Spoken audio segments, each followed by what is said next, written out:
Hello students, very very good morning. और आज का लेक्चर बहुत ही ज्यादा खास लेक्चर होने वाला है क्योंकि आज के लेक्चर में हम फिनिश करने वाले हैं पूरा का पूरा 70 मार्क्स का इकोनॉमिक्स। जी हाँ, आज के लेक्चर में हम कंप्लीट कर देंगे अपना चैप्टर नंबर 4। ठीक है, so let's begin without wasting much of our time क्योंकि हमें आज एमसीक्यूज भी कवर करने हैं चैप्टर नंबर 4 के। ठीक है, चलिए। Pastel analysis. पेस्टल एनालिसिस एक ऐसा फ्रेमवर्क है जो कि बिजनेस यूज करता है to study what, to study the external macro environment. अभी हमने पढ़ा था ना कल के लेक्चर में कि एक्सटर्नल मैक्रो एनवायरनमेंट क्या होता है, तो उसको स्टडी करने के लिए जो टूल, जो एनालिसिस हम यूज करते हैं उसे क्या कहते हैं? उसे कहते हैं पेस्टल एनालिसिस। इसका फुल फॉर्म देखिए, political, P stands for political, E से इकोनॉमिक, एस से सोशल, टी से टेक्नोलॉजी, ई से एनवायरमेंटल एंड जो लास्ट एल है उससे है लीगल फैक्टर्स। ठीक है, तो ये PESTEL stands for political, economic, social, technological, environment and legal factors. Very very important, direct MCQ में आ सकता है पेस्टल का फुल फॉर्म। ठीक है, so this analysis help organizations develop effective strategies, especially when starting a new business or entering a new foreign market. तो ये analysis किसको हेल्प करता है? स्पेशली अगर आप कोई न्यू बिजनेस स्टार्ट कर रहे हो या फिर आप कोई फॉरेन मार्केट में एंट्री मारने का सोच रहे हो, तो आपको क्या करना पड़ेगा? सबसे पहले अपना एक्सटर्नल एनवायरनमेंट को एनालाइज करना पड़ेगा। एक्सटर्नल एनवायरनमेंट में भी आपको macro, not micro, macro environment का आपको क्या करना पड़ेगा? एनालाइज करना पड़ेगा, राइट? तो आप वो कैसे करोगे? With the help of pastel analysis.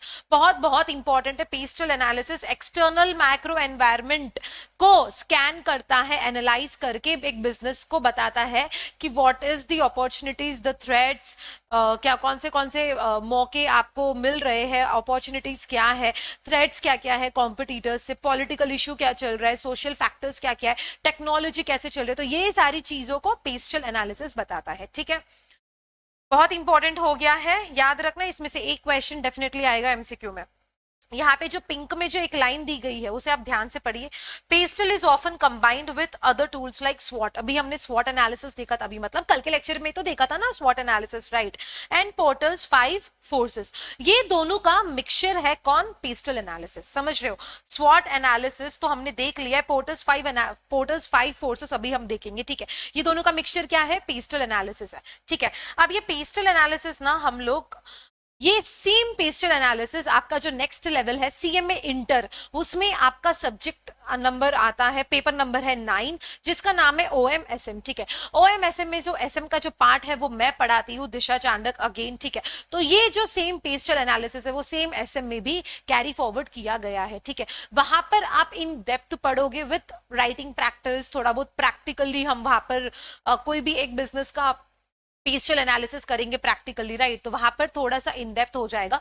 यहां पर आपको फाउंडेशन लेवल में सिर्फ ऊपर ऊपर दिया है कि भाई आपको बेसिक एक्सटर्नल एनवायरनमेंट के बारे में पता होना चाहिए। ठीक है, अब देखिए पोर्टर्स 5 फोर्सेस। पोर्टर्स 5 फोर्सेस में भी ना सिर्फ ये खाली देखो, ये 5 फोर्सेस के बारे में खाली एक साइड लाइन आपको दिया है।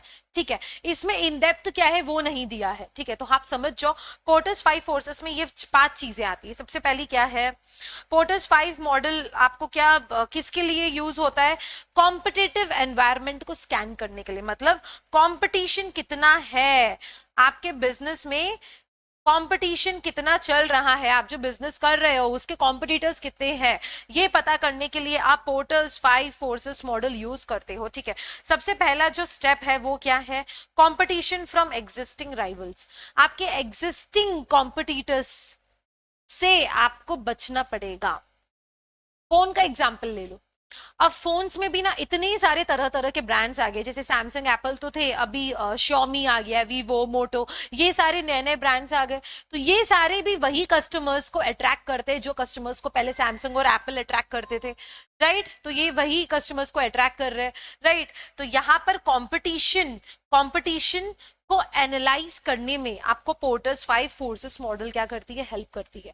ये बताती है कि भाई आप जो मार्केट में जा रहे हो, आप जो प्रोडक्ट दे रहे हो उसके कंपटीशन कितना बैठा है, एग्जिस्टिंग कंपटीशन कितना है, तो ऑब्वियस है फोन्स के मार्केट में इतना ज्यादा एग्जिस्टिंग कंपटीशन है, तो आपको तो कुछ यूनिक देना पड़ेगा। जैसे आप कम दाम में अच्छा क्वालिटी में फोन दे रहे हो, समझ रहे हो, कम चीप पैसा लेकिन क्वालिटी अच्छी दे रहे हो, कुछ एडिशनल फीचर्स दे रहे हो, टेक्नोलॉजी अच्छी खासी यूज करके दे रहे हो, ठीक है, तो ये सारी चीजें से ही तो आप क्या करोगे, कंपटीशन में आगे बढ़ोगे।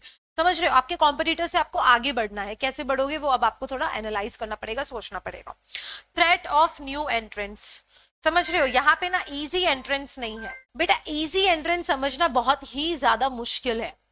कोई भी मार्केट को, कोई भी बिजनेस को अगर मार्केट में एंट्री लेना है ना, तो बिजनेस को पहले ये समझना पड़ेगा कि it is very hard, it is very hard to make an entry into the market, चाहे आप कौन सा भी बिजनेस क्यों ना कर रहे हो। अब देखो, अब आप बोलेंगे मैम अब छोटा मोटा टी स्टॉल लगा लेंगे, तो वो तो बहुत इजी एंट्रेंस है रे, वो तो हर कोई कर सकता है, क्योंकि वहां पे पैसा ज्यादा नहीं लग रहा है, समझ रहे हो, ज्यादा रूल्स नहीं होंगे, ज्यादा रेगुलेशंस नहीं रहेंगे टी स्टॉल लगाने में। वही सेम चीज अगर आप सोचोगे कि आपको कार मैन्युफैक्चरिंग कंपनी बनानी है, कार मैन्युफैक्चरिंग आपको कंपनी सेटअप करनी है, तो वहां पे आपका इन्वेस्टमेंट ज्यादा लगेगा, समझ रहे हो, वहां पे लाइसेंसेस आपको लेने पड़ेंगे, टेक्नोलॉजी अच्छी खासी यूज करनी पड़ेगी। तो इससे क्या है ना, it is very hard for any new business to enter into this market, ठीक है, तो इजी एंट्रेंस नहीं है, थ्रेड्स बहुत है, पैसा ज्यादा लगेगा, समझ रहे हो, टेक्नोलॉजी ज्यादा यूज करनी पड़ेगी, ऑलरेडी बहुत अच्छे अच्छे मैन्युफैक्चरर्स बैठे हुए हैं, उनसे आपको टॉप लेवल में कैसे जाना है, तो वो सारी चीजें आपको देखनी पड़ेगी। Again threat of substitute products, substitute product से बहुत सारे अवेलेबल है, मैंने सब्सटीट्यूट का बहुत अच्छे से आपको बता दिया था जब डिमांड एंड सप्लाई हमने पढ़ा है, ठीक है। सब्सटीट्यूट क्या है भाई, सेम चीज दे रही है, बस कुछ डिफरेंट चीज दे, चीजें डिफरेंट है बट जो पर्पस सॉल्व कर रही है दैट इज सेम। जैसे कॉफी एंड टी का हमने एग्जांपल लिया था ना हमने एग्जांपल, सब्सटीट्यूट पढ़ा था ना हमने, तू नहीं तो तेरे जैसी और, समझ में आ रहा है, भूल गए, तू नहीं तो तेरे जैसी ही कोई और, तो वही तो सब्सटीट्यूट का एग्जांपल था। चाय नहीं तो कॉफी, ये दोनों भी क्या क्या काम कर रहे हैं, रिफ्रेशमेंट का काम कर रहे हैं, समझ रहे हो। फैंटा नहीं तो स्प्राइट, ये दोनों भी क्या काम कर रहे हैं, रिफ्रेशमेंट का काम कर रहे हैं, समझ रहे हो। तो ये सारी चीजें, ठीक है, तो सब्सटीट्यूट प्रोडक्ट्स भी ज्यादा है। अब आप जो प्रोडक्ट बना रहे हो उसका सब्सटीट्यूट तो मार्केट में अवेलेबल रहेगा, जिससे क्या होगा, अगर आपने थोड़ी बहुत प्राइस बढ़ा दी तो आपका जो कस्टमर है वो शिफ्ट हो जाएगा, समझ रहे हो। यहाँ पे क्या चांसेस है, शिफ्ट कस्टमर, क्योंकि सब्सटीट्यूट्स बहुत ज्यादा अवेलेबल है, कस्टमर थोड़ी पागल है कि आपको ज्यादा पैसा देगा, उसको मालूम है कि मार्केट में बहुत सारे सब्सटीट्यूट्स अवेलेबल है, वो वहां पे मूव हो जाएगा।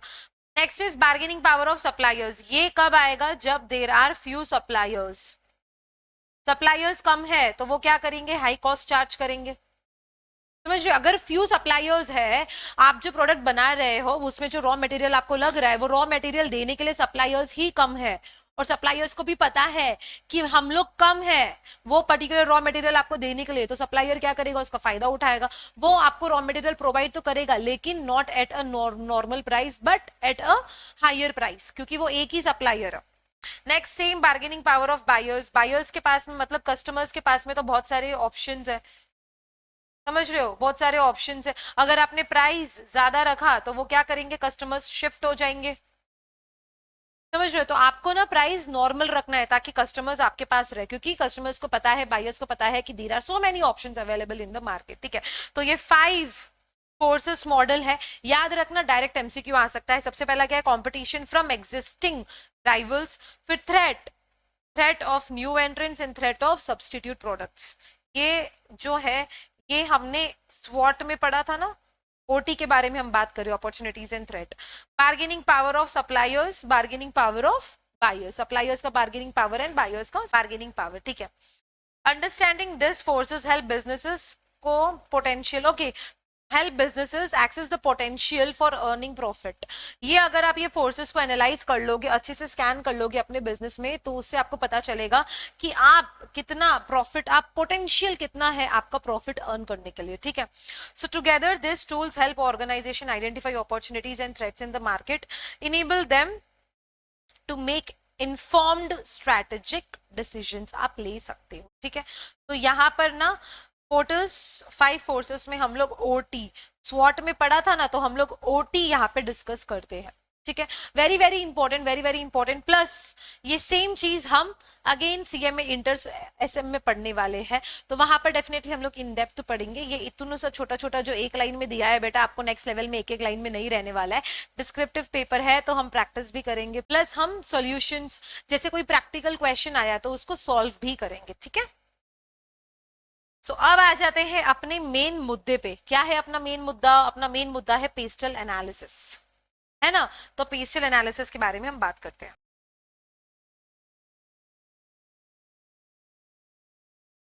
Let's begin with the very first factor, जो है पॉलिटिकल फैक्टर। ये फैक्टर बताता है कि गवर्नमेंट, सरकार किस हद तक इकोनॉमी या फिर इंडस्ट्री में इंटरफियर करती है। ठीक है, अब हम देखेंगे किस हद तक, मतलब क्या क्या लेवल पर गवर्नमेंट इंटरफियर करती है और कैसे अफेक्ट करती है, इन्फ्लुएंस करती है बिजनेसेस को। सबसे पहला, government intervention refers to the extent and manner in which government influence the economy and specific industries. This can shape business operations, investment decisions and long term growth. तो ये सारी चीजें शेप करती, मतलब ये सारी चीजें ही बताती है कि बिजनेस का daily operation, business investment decisions, business कैसे लॉन्ग टर्म ग्रोथ पा सकता है। ठीक है, on the basis of what? On the basis of political factors. सबसे पहला क्या है? Government policies. गवर्नमेंट पॉलिसीज मतलब ये ऐसे रूल्स एंड रेगुलेशंस है जो कि बिजनेस के ऑपरेशंस को अफेक्ट करते हैं। जैसे कि सबसे बेस्ट एग्जांपल ले लो, GST, goods and service tax. ये जब टैक्स गवर्नमेंट ने लेकर आया, ये जब रूल लेकर आया है, तो बिजनेसेस एक सिंप्लीफाई वे में अपना काम करने लगे। तो ये जो है जीएसटी, ये बिजनेसेस पे लगता है टैक्स, जिससे बिजनेसेस एक सिंप्लीफाइड वे में काम करने लगे हैं। ठीक है, तो ये ऐसे रूल्स एंड रेगुलेशंस लाते हैं जिससे बिजनेस ऑपरेशंस, ट्रेड या फिर इन्वेस्टमेंट पे क्या होता है? इन्फ्लुएंस होता है, जैसे कि जीएसटी। अब बेटा ये जो जीएसटी टैक्स है या फिर जो तरह तरह के टैक्सेस है ना, वो आप नेक्स्ट लेवल में पढ़ने ही वाले हो। नेक्स्ट लेवल में ग्रुप 1 में सब्जेक्ट आता है टैक्सेशन, जो कि बहुत ज्यादा लेंथी सब्जेक्ट है और वो सीए प्रणव चांडक सर पढ़ाते हैं। ठीक है, तो वहां पर आप दो तरह के टैक्सेस पढ़ोगे, direct tax and indirect tax. ठीक है, तो अभी सिर्फ ऊपर ऊपर से समझो कि ऐसे ऐसे होता है, इन डिटेल तो आप आगे नेक्स्ट लेवल में पढ़ने ही वाले हो। नेक्स्ट है political stability.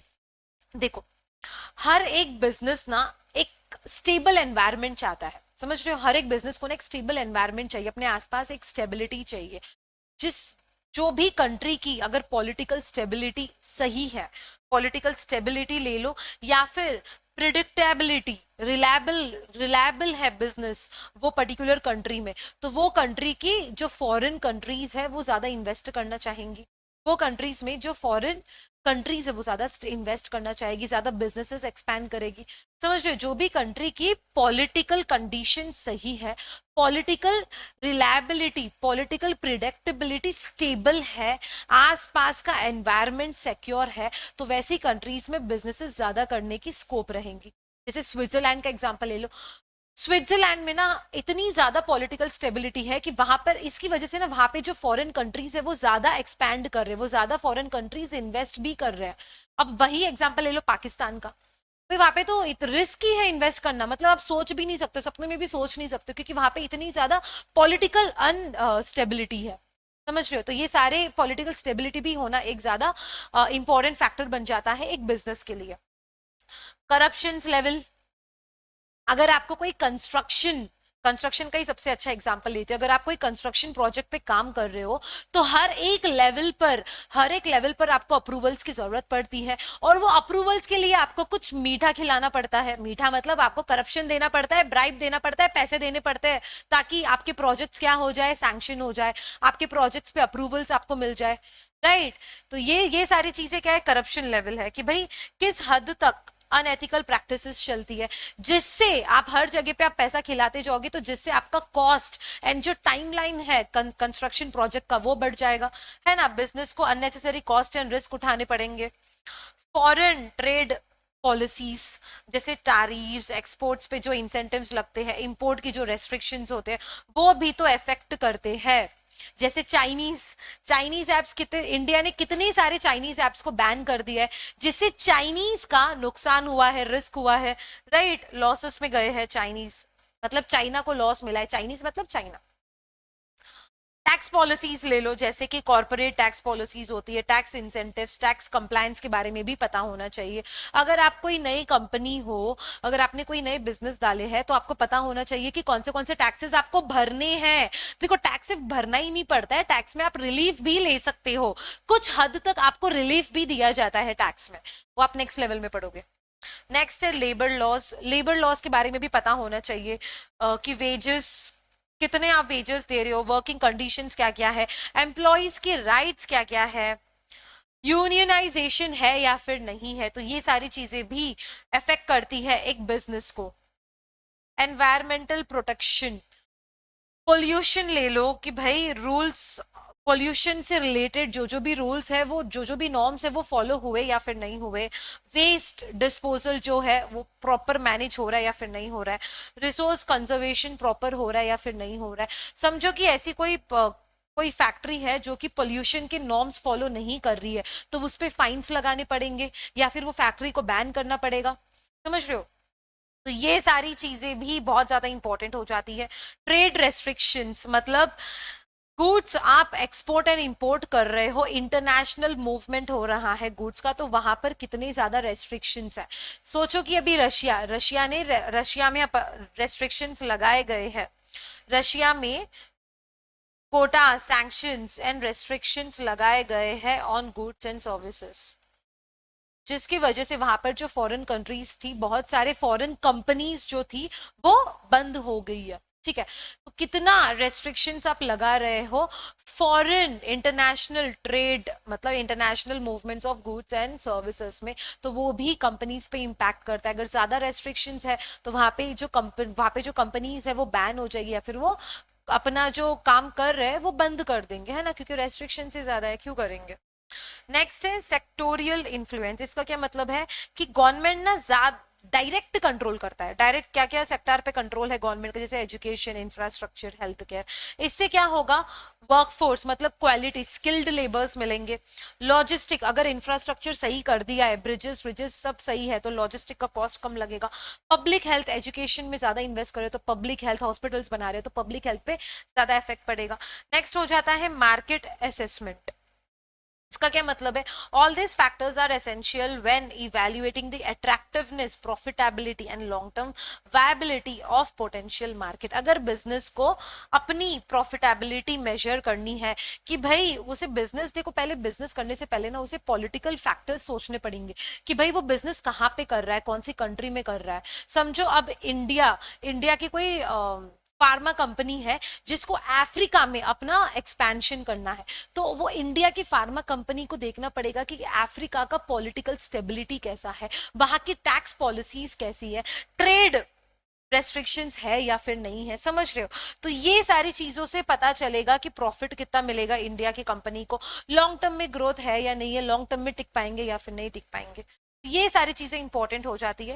Now the main question is कि मैम क्या हमको ऐसे ऐसे क्वेश्चंस मिलेंगे? नहीं बेटा, आपको ना पॉलिटिकल फैक्टर्स में क्या क्या पॉलिसीज आती है, क्या क्या पॉलिटिकल फैक्टर्स में इंक्लूड होता है, ये सारी चीजें आपको डायरेक्ट एमसीक्यू में आ सकती है। ठीक है, जैसे कि ये सारे जो की फैक्टर्स हमने पढ़े हैं, ये सारे की फैक्टर्स आपको ऑप्शंस में आ सकते हैं। तो ये सारे जो साइड पॉइंट्स है ना, वो आपको याद रखने हैं कि पॉलिटिकल फैक्टर में क्या क्या पॉलिसीज, क्या क्या फैक्टर्स इंक्लूड किया गया है। यहाँ पे सेक्टोरल इन्फ्लुएंस भी होता है प्लस मार्केट असेसमेंट भी होता है, तो ये दोनों चीजें भी आपको याद रखनी है। Second factor is economic factor. अब इकोनॉमिक फैक्टर से आपको क्या समझ में आ रहा है कि ये वो सारी चीजों के बारे में हम बात कर रहे हैं जो economic performance of any country पे इम्पैक्ट करती है, direct impact on economic performance of a country. ठीक है, जिसकी वजह से बिजनेसेस पे कैसे अफेक्ट हो रहा है वो अभी हम देखते हैं। सबसे पहले इकोनॉमिक ग्रोथ। अगर कोई भी कंपनी की, कोई भी कंट्रीज की अगर इकोनॉमिक ग्रोथ सही रही है, इकोनॉमिक ग्रो हो रही है, तो वहां पर बिजनेसेस ज्यादा करने की सोचेंगे ना दूसरे कंट्रीज सोचेंगे कि अगर इंडिया का जो जीडीपी है, ग्रॉस डोमेस्टिक प्रोडक्ट रेट है, वो बढ़ रहा है, तो बाहर की कंट्रीज भी अपने कंट्रीज में आके गुड्स बिजनेसेस स्टार्ट करेंगे, राइट। तो इकोनॉमिक अगर ग्रो कर रही है तो बिजनेसेस ग्रो होंगे। Next is exchange rate. इसका मतलब है कि एक करेंसी की वैल्यू दूसरी करेंसी के कंपैरिजन में कितनी है। ठीक है। अब अगर करेंसी की वैल्यू ज्यादा रही तो इंपोर्ट पे ज्यादा कॉस्ट लगेगा। समझ रहे हो, अगर 1 rupee is equal to 0.12 cents और वो बढ़ गया फिर, ठीक है, तो फिर उस पे क्या हो जाएगा, इंपोर्ट कॉस्ट ज्यादा लगेगा। इन्फ्लेशन रेट, अगर प्रोडक्ट्स के दाम बढ़ते बढ़ते बढ़ते बढ़ते जा रहे हैं जिससे इन्फ्लेशन बढ़ रही है, तो वहां पर ऑब्वियस है कि कंपनीज सोचेगी, कंपनीज को भी तो देखना पड़ेगा ना कि इन्फ्लेशन रेट ज्यादा है या फिर कम। ठीक है। जनरल प्राइस लेवल अगर इंक्रीज हो रहा है तो चलेगा, अगर ज्यादा इन्फ्लेशन है तो वहां पे जो भी बिजनेसेस है वो ज्यादा प्राइसेस तो हाई चार्ज नहीं कर सकते, तो वही सेम चीज चलनी पड़ेगी ना। नेक्स्ट है इंटरेस्ट रेट। इंटरेस्ट रेट क्या है, मतलब जो कंपनीज जो लोन दे रहे हैं वो कौन से इंटरेस्ट रेट पे दे रहे हैं, ज्यादा इंटरेस्ट रेट है या कम इंटरेस्ट रेट है, ये सब कॉन्सेप्ट हम पढ़कर आ गए हैं। डिस्पोजेबल इनकम क्या है, मतलब टैक्सेस भरने के पास में जो बाद में जो पैसा बचता है लोगों के पास में, वो ज्यादा है या फिर कम है। कम है तो लोग क्या करेंगे, सिर्फ और सिर्फ जो एसेंशियल नीड्स की जो चीजें हैं वो खरीदेंगे, लग्जरी गुड्स नहीं खरीद पाएंगे। अनएम्प्लॉयमेंट रेट क्या चल रही है, मतलब जॉब्स कौन से सेक्टर में नहीं है, अनएम्प्लॉयमेंट कितना है। तो ये सारे क्या है, बिजनेस इम्पैक्ट करती है, जैसे कि डायरेक्टली या फिर इनडायरेक्टली इम्पैक्ट करती है कंपनीज के परफॉर्मेंस में। ये सारी चीजों से कस्टमर का परचेजिंग पावर इन्फ्लुएंस होता है। Demand and supply curve ultimately pricing strategy को इफेक्ट करता है, जैसे कोविड का एक एग्जांपल डाल दिया यहाँ पे। कोविड के टाइम पे क्या हुआ था, वाइड स्प्रेड इकोनॉमिक डिस्ट्रप्शन हो गया था, जहां पर प्रोडक्टिविटी मतलब प्रोडक्शन फैक्टर्स तो बंद ही हो गए थे, फैक्ट्री सब बंद थी, बिजनेस बहुत सारे बिजनेसेस को बंद करना पड़ा, जैसे रेस्टोरेंट्स, जिम्स, सलून्स, ये सारी चीजें। सप्लाई चेन, सप्लाई मतलब एक एक एक जगह से दूसरी जगह पे आप गुड्स भेज ही नहीं पा रहे थे क्योंकि ट्रांसपोर्टेशन बंद था। इनकम लॉस हुआ है, अनएम्प्लॉयमेंट था, घर पे बैठ बिठा दिया बहुत सारे लोग, बहुत सारे एम्प्लॉयज को। Severe impact on transportation, tourism नहीं था, सर्विसेज नहीं दे पा रहे थे, मैन्युफैक्चरिंग यूनिट सारे बंद थे, तो ये सारी मतलब कोविड-19 का इकोनॉमी पे बहुत बड़ा इम्पैक्ट पड़ा था, राइट। अपनी इकोनॉमी पूरी डूब गई थी ये सारी चीजों की वजह से। तो दीज और आर इंटर रिलेटेड, ओके। तो ये सारी चीजें याद रखना, एमसीक्यू में आ सकता है। Economic growth, exchange rate, inflation, interest, disposal, unemployment rates.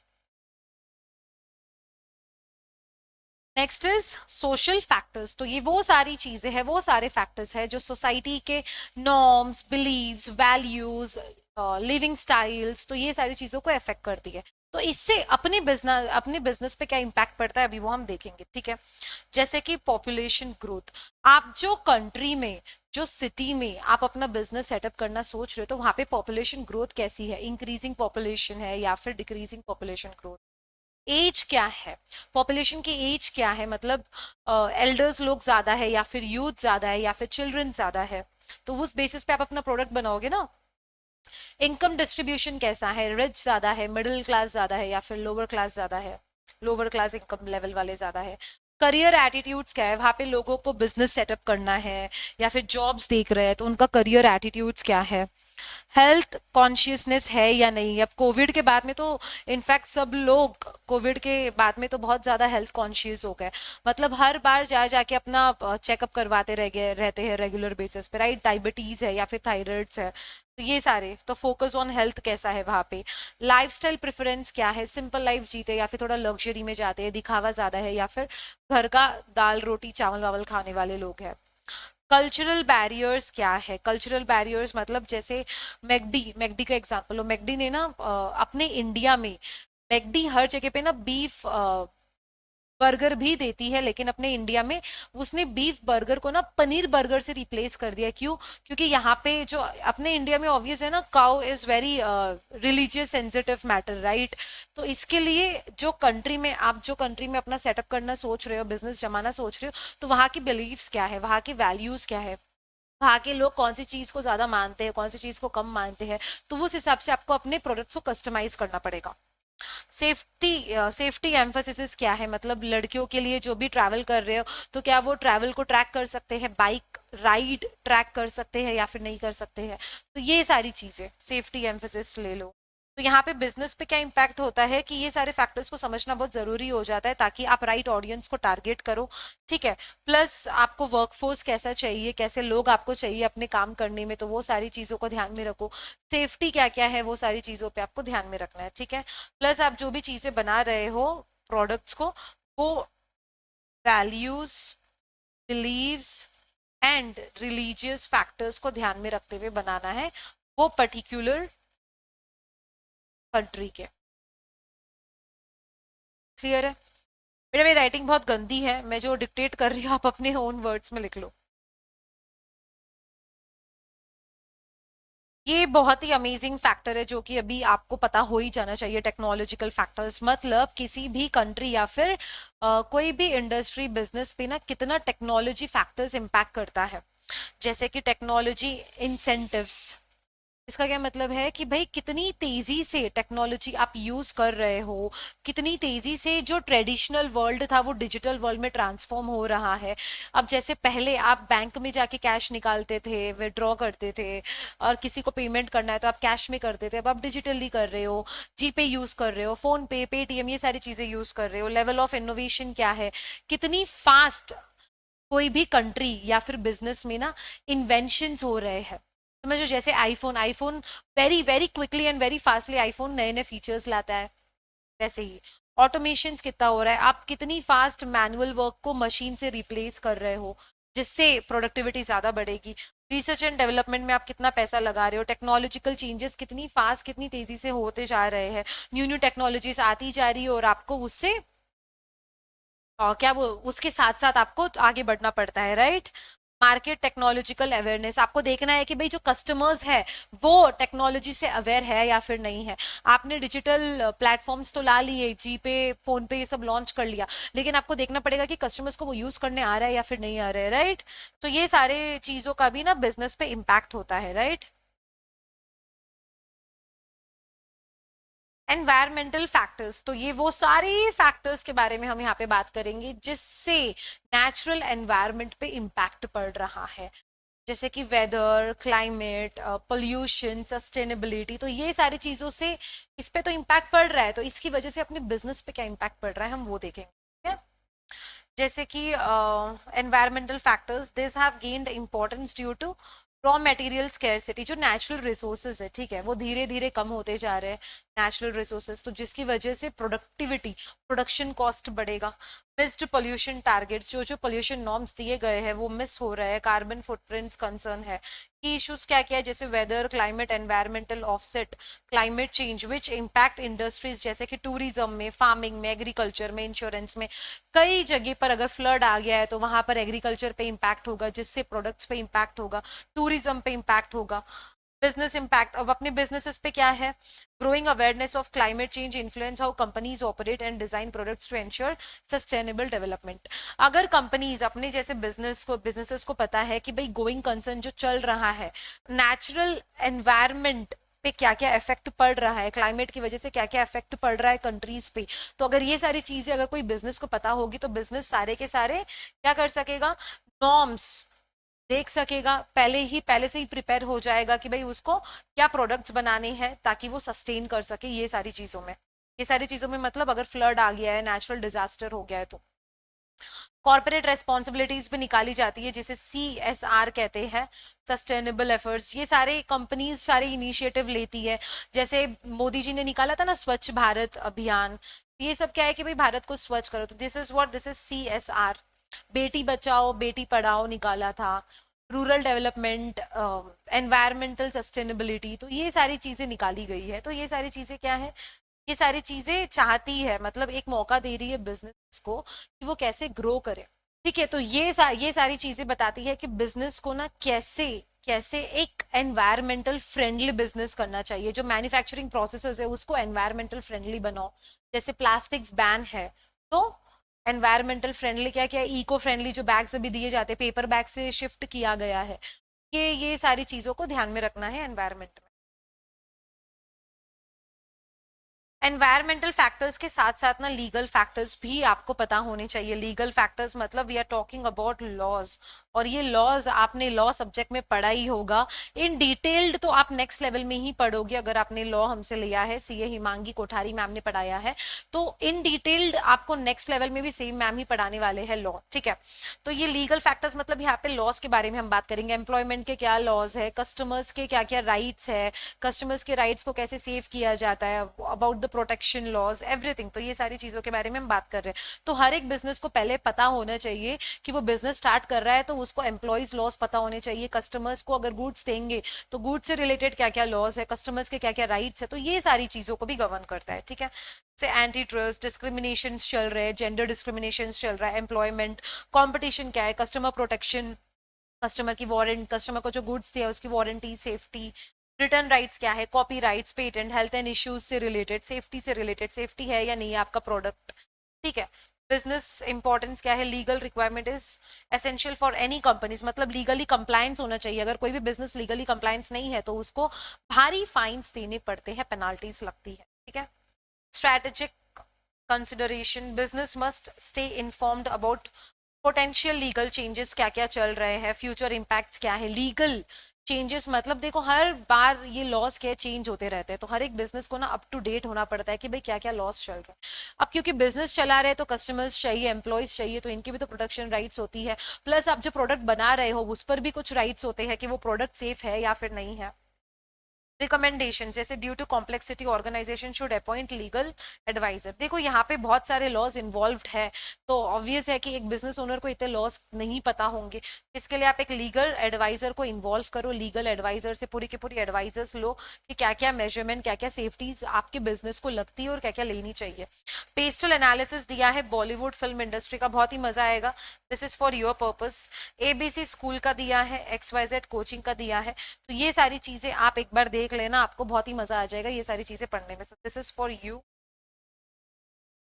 Just read out.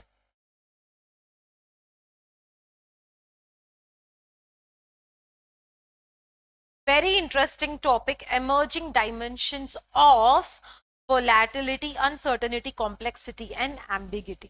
इसका क्या मतलब है समझते हैं पहले, ये एक एक्रोनिम है जो अभी हमने देखा, उसका फुल फॉर्म इंपॉर्टेंट है, एमसीक्यू एमसीक्यू में कैसे भी एक क्वेश्चन आएगा, ये आएगा, ये कॉन्सेप्ट है।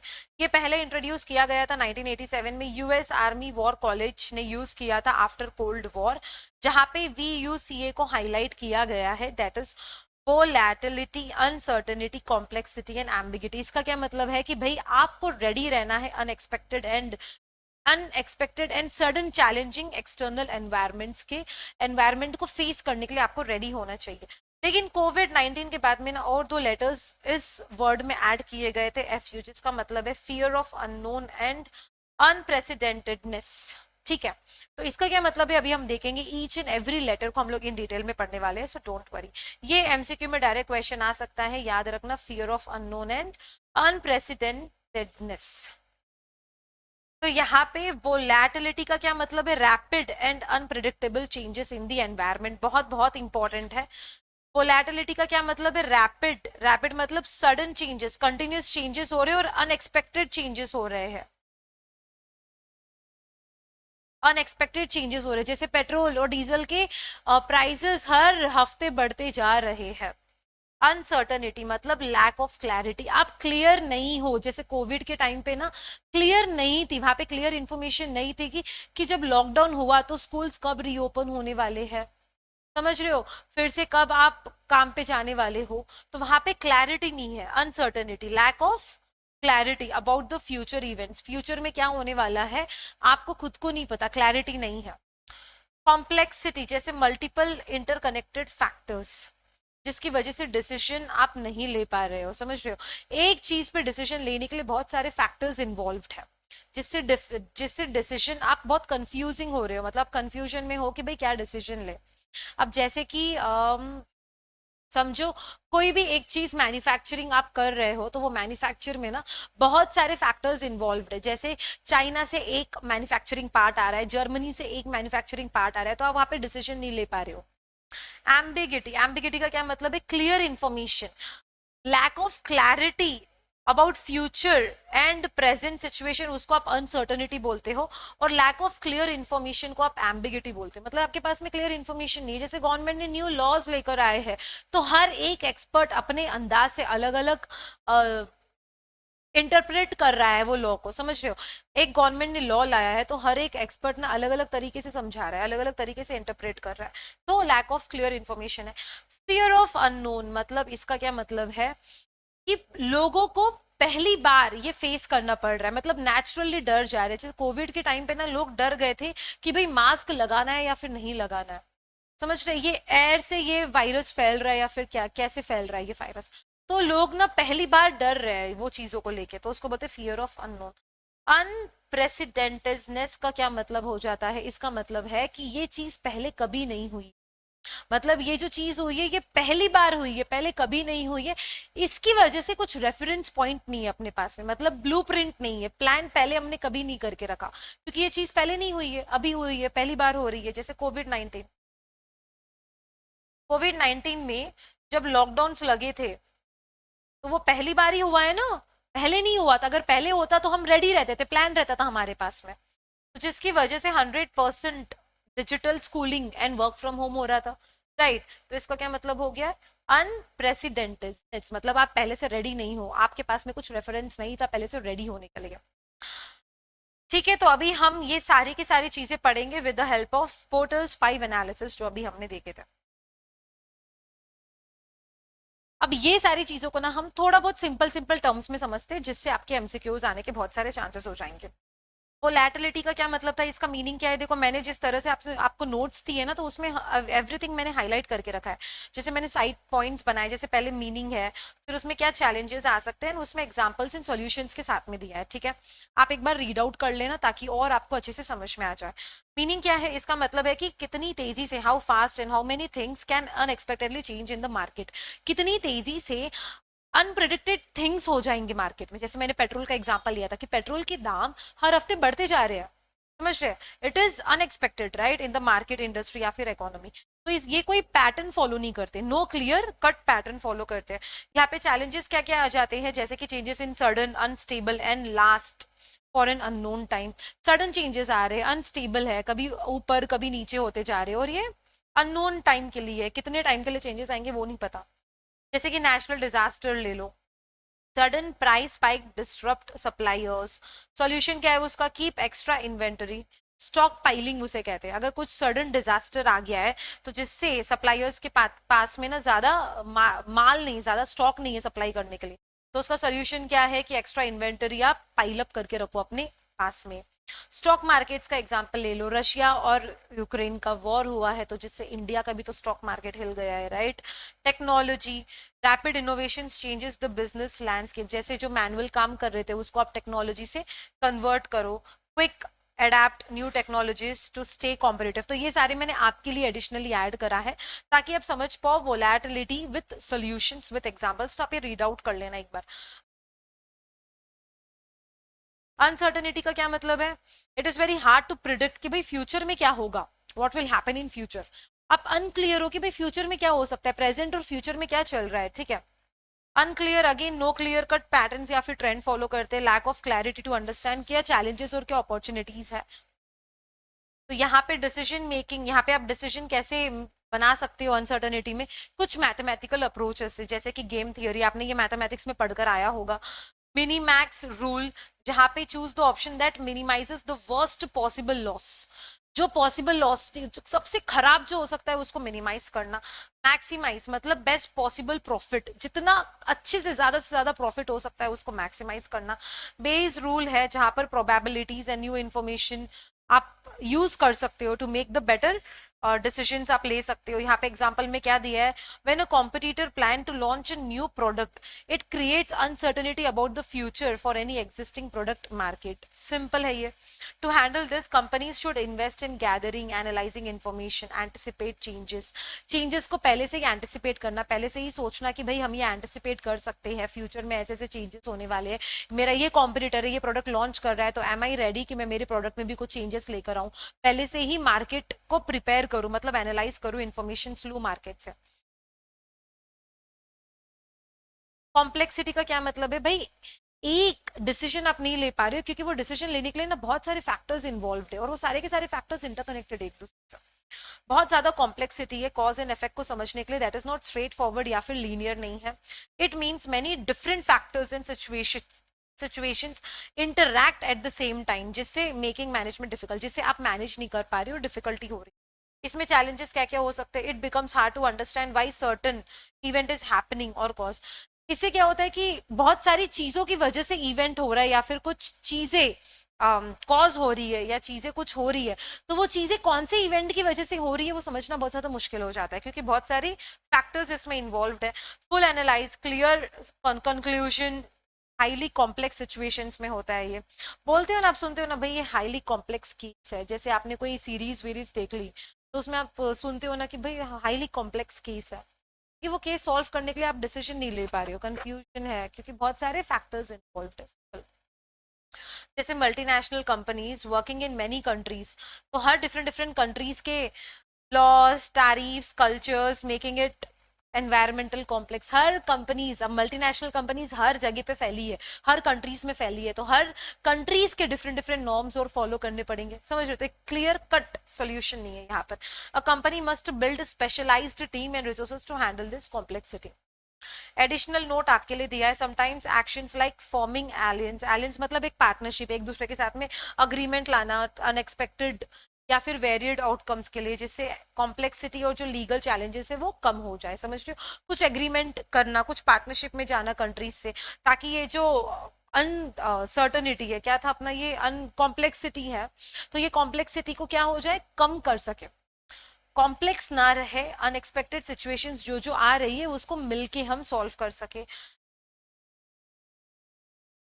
एम्बिगिटी का क्या मतलब है कि भाई सिचुएशन ना can not be clearly understood. जैसे मैंने गवर्नमेंट लॉज का एग्जांपल लिया, कि जैसे ही गवर्नमेंट ने न्यू लॉज लाए तो हर एक एक्सपर्ट अपने अपने ओपिनियंस दे दिया, अपने अपने तरीके से इंटरप्रेट कर दिया, क्योंकि लैक ऑफ इन्फॉर्मेशन है, समझ रहे हो? इन्फॉर्मेशन कंप्लीट नहीं है, कॉन्फ्लिक्टिंग है, अनक्लियर है, मल्टीपल इंटरप्रिटेशंस आ रहे हैं, सब अपने अपने तरीके से समझा रहे हैं लॉस को।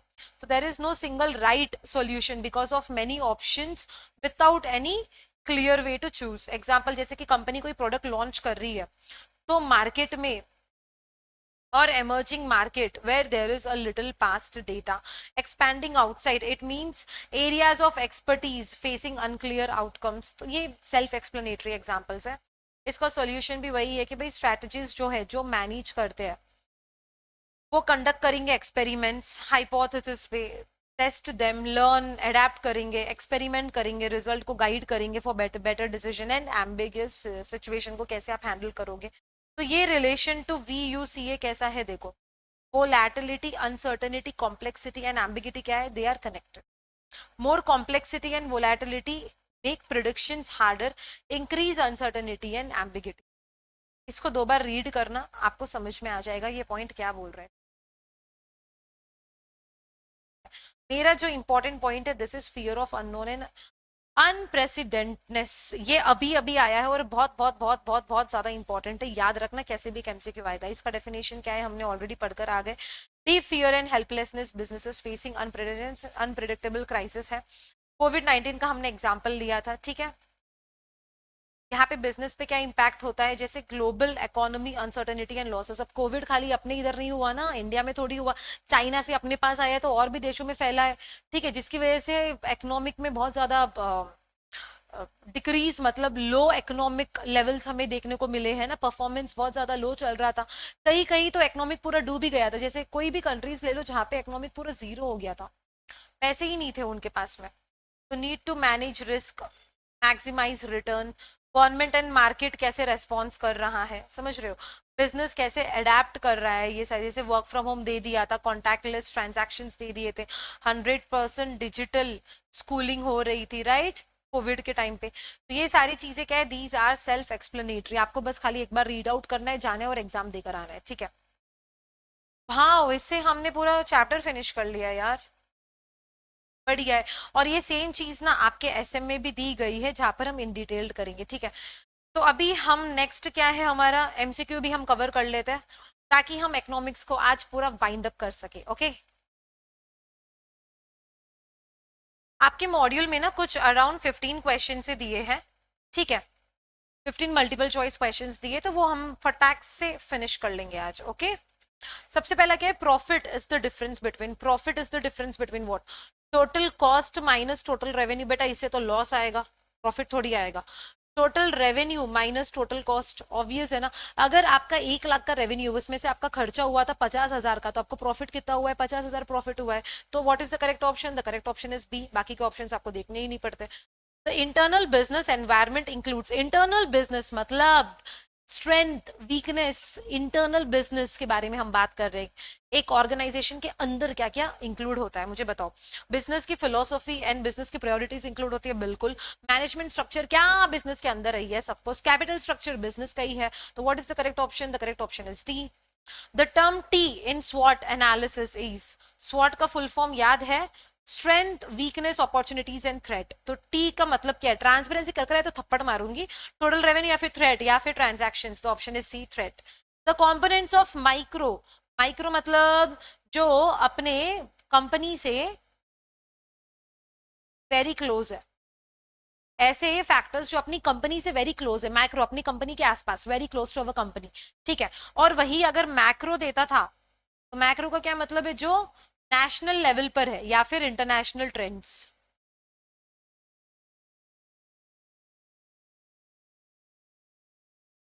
ठीक है।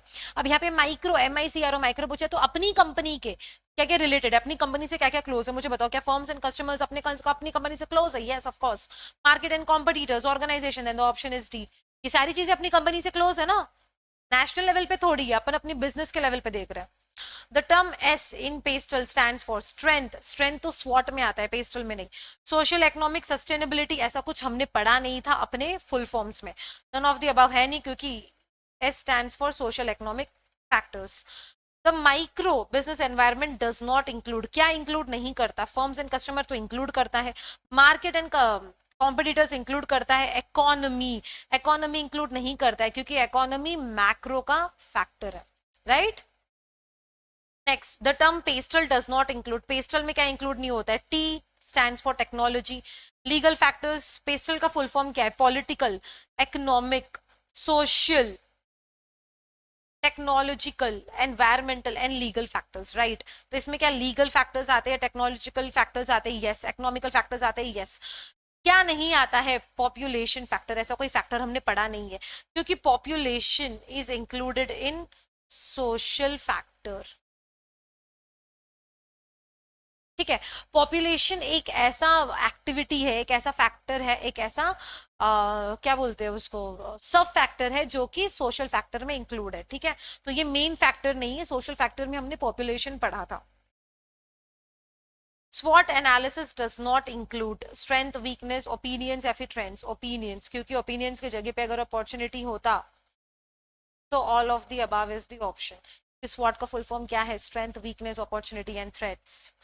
बेटा आगे ना इंटर में तो आपको स्वॉट टिक मतलब SWOT+C, एक C भी आएगा आपको इंटर में, इसका मतलब है चैलेंजेस, वो आप आगे पढ़ोगे नेक्स्ट लेवल में, अभी तो नहीं पूछा है। Porters 5 forces does not include, क्या इंक्लूड नहीं करता, राइवल्स, सेलर्स मतलब राइवल्स का कंपटीशन तो इंक्लूड करता ही है, rivals, sellers, rivals, competition. Substitute products भी इंक्लूड करता है। Bargaining power of employees, employees का बार्गेनिंग पावर हमने कुछ नहीं पढ़ा था। बार्गेनिंग पावर ऑफ सप्लायर्स, ये पढ़ा था हमने, यस पढ़ा था। सप्लायर्स का bargaining power, bargaining power of buyers हमने पढ़ा था, ठीक है। एम्प्लॉइज का नहीं पढ़ा था, तो क्या इंक्लूड नहीं करता है, नहीं करता है पूछा है ना, करता है पूछता तो क्या आंसर होता था, अगर करता है पूछता तो A, B and D, ये तो तीनों भी थे, ठीक है। और क्या नहीं है, बार्गेनिंग पावर ऑफ एम्प्लॉइज, ये नहीं है। अगर इसकी जगह पर बायर्स होता तो what should be your answer, all of the above आपका आंसर होना चाहिए, ठीक है। Next, the internal business environment include, internal अपने बिजनेस के अंदर क्या क्या इंक्लूड है, capital structure, management structure, business philosophy, all of the above, ये रिपीटेड क्वेश्चन है। Volatility refers to the change of, volatility मतलब कितनी तेजी से, कितनी फास्ट, कितनी रैपिडली, तो it's about speed not volume, ठीक है। नेचर तो आने का सवाल ही नहीं है। अनसर्टनिटी मतलब लैक ऑफ माइंड, लैक करना चाहिए यहाँ पे, लैक ऑफ क्लैरिटी या लैक ऑफ चैरिटी। अनसर्टनिटी मतलब आप में क्लैरिटी नहीं है, लैक ऑफ क्लैरिटी कि भाई फ्यूचर में क्या होने वाला है, आपके पास में पूरी इंफॉर्मेशन नहीं है कि फ्यूचर प्रेजेंट में क्या होने वाला है, लैक ऑफ क्लैरिटी है। When a situation can not be clearly interpreted, the situation is termed as, आप क्लियरली इंटरप्रेट नहीं कर पा रहे हो क्योंकि वो सिचुएशन में बहुत सारे multi related factors, inter related factors है, तो उसका क्या मतलब हो जाता है, उसका मतलब है एम्बिगिटी। सिंपल है, interrelated many factors are combined together, जिससे आप डिसीजन नहीं ले पा रहे हो, जिससे हर एक जना अलग अलग सॉल्यूशंस इंटरप्रेट कर रहा है, जैसे गवर्नमेंट लॉज, हर एक एक्सपर्ट अलग अलग इंटरप्रिटेशन बता रहा है, अलग अलग मतलब बता रहा है वो गवर्नमेंट लॉ का, तो that is ambiguity. Which project has been introduced in Indian budget 2022 of the infrastructure, that is PM घाटी शक्ति, ठीक है। ये मैंने दिया है, शायद मैंने बुक में दिया था, आपने बुक देखा है? मैंने बुक में दिया है बेटा, ये तो एक बार रीड आउट कर लेना। अंडर द, सॉरी, तो ये क्वेश्चन ऐसा होना चाहिए था, अंडर हाई डैश, मतलब high dash, it is impossible to fully analyze the environment and to come to a rational conclusion। Uncertainty का क्या मतलब है? अनसर्टनिटी मतलब फ्यूचर के बारे में आपके पास में क्लियर इन्फॉर्मेशन नहीं है।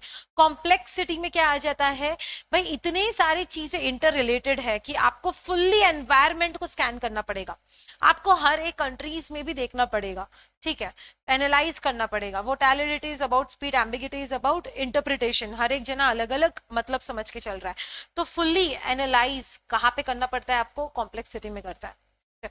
अगर हाई कॉम्प्लेक्सिटी है तो इम्पॉसिबल हो जाएगा आपको फुल्ली एनवायरमेंट को क्या करना? एनालाइज करना, ठीक है। तो द ऑप्शन इज बी। अच्छा, आपने यहाँ पे शायद आंसर देख लिया होगा इसलिए आप समझ गए होंगे, बदमाश बच्चे हो आप, ठीक है। तो ये थे हमारे 15 एमसीक्यूज, तो इससे हम पूरा का पूरा इकोनॉमिक्स अपना कंप्लीट कर लेते हैं with model paper MCQs discussion, ठीक है। अब रही बात है पीवाईक्यूज की। पीवाईक्यूज आपको हमारे ऐप पर मिल जाएगी, ऐप पर मैं सारे के सारे पीवाईक्यूज के डिस्कशन डाल दूंगी, ठीक है। तो आप हमारा ऐप डाउनलोड कर लीजिए या फिर अगेन हमारे ऑफिस नंबर पर आप कॉल कर सकते हो, इस पे आप कॉल करिए, बोलिए कि मुझे पीवाईक्यूज डिस्कशन चाहिए, तो वो आपको हमारे ऐप पे एप्लीकेशन पर एक्सेस दे देंगे, ठीक है। चलिए टाटा बाय बाय। उम्मीद करती हूँ ये फ्री इकोनॉमिक्स के लेक्चर्स से आप डेफिनेटली अच्छे से अच्छे मार्क्स लेकर आओगे इकोनॉमिक्स में, ठीक है। All the very best for your examination. Thank you so much.